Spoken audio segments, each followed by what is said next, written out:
सब कुछ पता है, फिर भी तू छल पूर्वक मेरे महाराज पर प्रहार कर रहा है। लेकिन तुझे याद है, अगर तू ऐसा प्रहार छलकर करेगा तो तुझे भी मैं श्राप देती हूँ। मेरे महाराज को तूने बाण मारा है, लेकिन तू भी एक वरदान, एक श्राप सुनिए कि जो भी मेरे कुल में पुत्र होगा वही तेरे काल का तुझको ही मार कर भी गिराएगा। मेरे श्रोता बंद हो, जब रथ की धुरी टूट गई थी तो कैकेयी रानी ने अपनी भुजा को लगाया था उस रथ की धुरी में, तो महाराज दशरथ की विजय हुई थी। महाराज दशरथ की विजय हो गई जब रथ की धुरी में रानी कैकेयी ने अपनी भुजा को लगाया था। तो आप विचार कर रहे होंगे, परीक्षित ने प्रश्न कर दिया कि ये बताओ रानी कैकेयी की इतनी मजबूत बाहें थी जो उस रथ की धुरी में लगाती थी। ये भी बात एक सोचने की है, विचारने की है। सुख बात है, आचार्य व्यास नंदन श्री सुखदेव जी महाराज समझाने लगे, हे राजन परीक्षित, रानी कैकेयी को वरदान प्राप्त था। रानी कैकेयी को वरदान प्राप्त था। वैसे वो अपनी भुजा लगाती तो क्या वो रथ सीधा हो जाता? नहीं हो सकता। उसे वरदान प्राप्त था कि एक बार जब रानी छोटी थी और सहेलियों के साथ में खेलते खेलते एक बगीचा में पहुंची। उस बगीचा में एक नेत्रहीन महात्मा भगवान का भजन कर रहे थे। परीक्षित महाराज, गहराइयों की कथा है। महात्मा भजन कर रहे थे और महात्मा के पास में एक कमंडल रखा हुआ था। कैकेयी रानी ने आज आगे बढ़कर के महात्मा के मुखार मंडल पर कारोचा लगा दी। कालमा से सारा मुख काला कर दिया और जो कमंडल था वो छुपा करके रख दिया। छुपा करके रख दिया परीक्षित महाराज। तो सहेलियां घूम करके आई और महात्मा से कहने लगी, बाबा तुमको तो दिख नहीं रहा है और इस कैकेयी ने तुम्हारे मुख पर कालमा लगा दी है और तुम्हारा कमंडल भी छुपा दिया है। अब महात्मा वैसे तो बहुत दयालु होते हैं संत, और जब क्रोध आ जाए तो फिर संभाले नहीं संभलते हैं। मेरे श्रोता बंद हो, महात्मा को क्रोध आ गया कि मेरे मुख पर तूने कालमा लगा दी, मुझे तो दिख नहीं रहा है, लेकिन कैकेयी तूने अच्छा नहीं किया। मेरे मुख पर जो तूने कालमा लगाई है ये पानी के धोने से छूट जाएगी, लेकिन मैं तुझे श्राप देता हूँ कि आने वाले समय में तेरे मुखार मंडल पर ऐसी कालमा लगेगी जिसे धोने वाला दुनिया में कोई भी पैदा नहीं होगा। इसीलिए आज भी लोग कहते हैं कि कैकेयी रानी ने अच्छा नहीं किया था जो राम को वनवास भेज दिया। जब श्राप लग गया तो कैकेयी रानी ने आज वो कमंडल भाग करके उठाया और उठा करके महात्मा के हाथ में पकड़ा दिया। कहा, मुनिवर क्षमा करना, मुझसे भूल हो गई, ये कमंडल अपना हाथ में पकड़ लो। तो संत को दया आ गई, कहने लगे चल ठीक है, एक तो मैंने श्राप दे दिया तुझको, अब एक वरदान देता हूँ। महात्मा कहने लगे कि जिस हाथ से तूने ये कमंडल मुझे पकड़ाया है, मैं तुझे वरदान देता हूँ कि ये हाथ तेरा वज्र का हो जाएगा और तू इसका प्रयोग जहाँ पर कहीं पर भी करेगी तो तेरी विजय हो जाएगी। यही कारण था कि रानी कैकेयी का वो हाथ था वो महात्मा का वरदान से वज्र का बन चुका था, जिसे कैकेयी ने रथ में लगाया और महाराज की विजय हो गई थी। लेकिन एक बात ध्यान रहे परीक्षित महाराज, जब रावण दशरथ से युद्ध कर रहा था तो महाराज दशरथ इतने बलहीन नहीं थे जो रावण को नहीं मार सकते थे। शब्दावेदी बाण का प्रयोग रावण कर रहा था महाराज दशरथ के ऊपर, और शब्दावेदी बाण का प्रयोग महाराज दशरथ भी किया करते थे। उधर रावण कर रहा था और इधर दशरथ को भी पता था शब्दावेदी बाण छोड़ने का मंत्र, लेकिन महाराज दशरथ ने बेबस हो गए थे। उन्होंने तो अपना शब्दावेदी बाण का मंत्र एक बार दान में दे दिया था, संकल्प में दे दिया था। उस समय की बात थी, जब याद आ गई तो बता के जरूर चलेंगे कि जब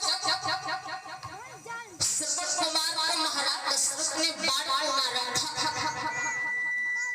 जब श्रवण कुमार को बाण लग गया था, जब अपने माता पिता को दर्शन कराने के लिए ले जा रहे थे, तालाब पर पानी ग्रहण करने के लिए गए थे, जल में टोबी को बोरा, तो महाराज दशरथ ने शिकार समझ करके बाण चला दिया था।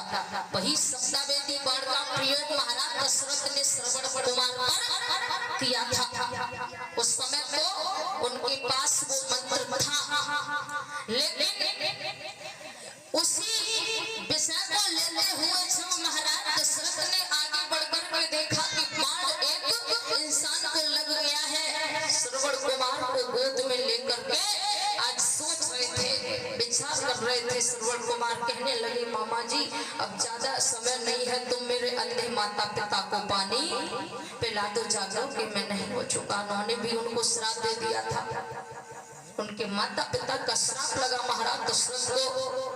लेकिन परीक्षित महाराज जब आगे बढ़कर के घूमते हुए उसी विषय को लेते हुए महाराज दशरथ को चिंता हो रही थी कि मुझसे आज बहुत बड़ा अनर्थ हो गया, मुझे बहुत बड़ा पाप हो गया, भूल हो गई। तो 5 ऋषि बैठे हुए थे और 5 ऋषियों ने जब महाराज दशरथ को देखा,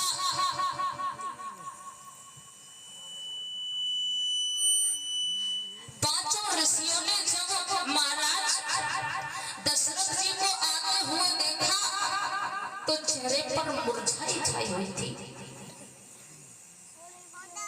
उदासी से चेहरा ऋषियों ने देखा तो पास में बुलाया और पास में बुला करके कहने लगे, बेटा तुम्हारे चेहरे पर ये उदासी या मुरझाई कैसे छाई रही है? तो महाराज दशरथ कहने लगे, गुरुवर एक भूल हो गई, अनर्थ हो गया आज मुझसे। तो भारद्वाज ऋषि उठकर के खड़े हो गए और कहने लगे, बेटा ऐसी कौन सी भूल हो गई, तो पश्चाताप कर रहे हो? अरे भूल ये हो गई कि मैंने श्रवण कुमार को अच्छे से बाण सप्तावेदी बाण का प्रयोग कर दिया और उसकी मृत्यु हो गई, वो खत्म हो गया, मुझे इसका पश्चाताप हो रहा है।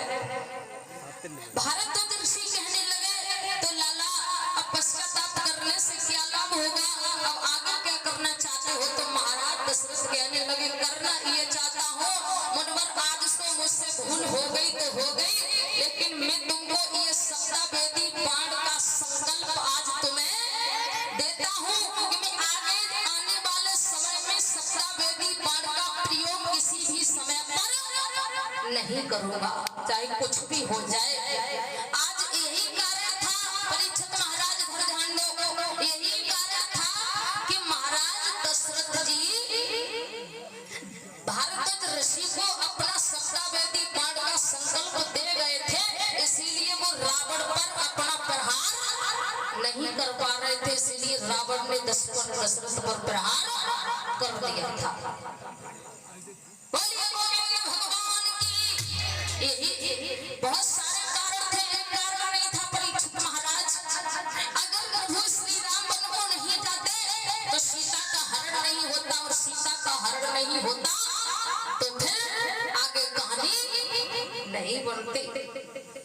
जब सीता का हरण नहीं होता तो सुग्रीव से मित्रता नहीं होती, सुग्रीव से मित्रता नहीं होती तो बाली का वध नहीं होता, बाली का वध नहीं होता तो मुकुट नहीं आता, अब मुकुट नहीं आता तो राम का राज्य तलक नहीं हो पाता।